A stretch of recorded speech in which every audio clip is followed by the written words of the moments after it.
But you mentioned the halftime show, and I do want to talk about that because this is a very historic halftime show for the NFL. We have both JLo and Shakira headlining the event. This is the first time that we have two Latina headliners. The Super Bowl, of course, is in Miami this year. That has a majority Hispanic population. About 70% of the community is Hispanic, so a great time for them to be making their debut. But another interesting note that this is the first halftime performance we're seeing since the NFL partnered with JayZ and his entertainment media company Rock Nation.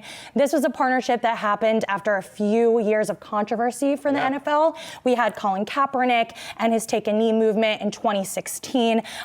In response to that, a lot of celebrities wanted to disassociate themselves from the NFL. They didn't want to perform in any NFL-related events or any Super Bowl games. Rihanna, Cardi B, they both came out and said that they did not want to participate. So this partnership was really in an effort for the NFL to bridge that gap and to hopefully help those relations and be more inclusive as a whole. It had some people scratching their heads because JayZ was a staunch Colin Kaepernick supporter, but he said he wanted to fix this problem from the inside out.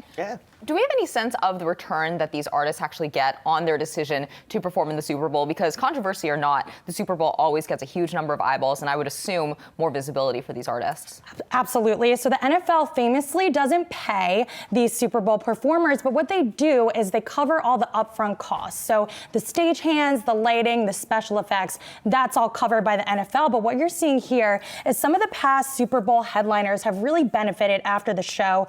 Maroon 5 sales spiked nearly 500% following their performance. Justin Timberlake in 2018, he had his same-day music sales rise 534%, and his album hit #1 on the Billboard Top 200 charts 1 week after the show. And then we have Lady Gaga here in 2017, her digital catalog surging over 1,000%. So they might not get paid directly, but they do. Oh, it's worth it. It's worth it. You got to think, people are tuning in all the time. They want to see these shows, and it's really creating a ripple effect. Yeah, so Jeffrey, you're going for the game or you're going for JLo and Shakira? Oh, listen, I'm going for JLo and Shakira. There you go.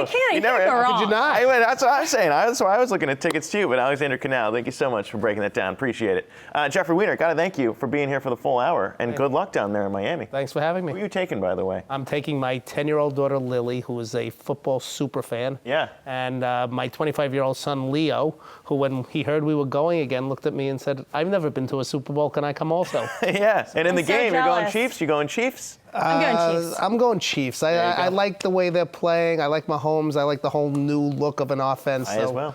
I'm going Chiefs. Emily McCormick, I don't know if you want to get in on the action as well, but 49ers I mean, Chiefs. I'm from California. I'll take I'll go for All right, our thanks to Emily McCormick. Hey, investors, Zack Guzman here. Are you interested in learning more about the markets and getting the latest financial news? Well, then click right here to subscribe to our Yahoo Finance YouTube channel.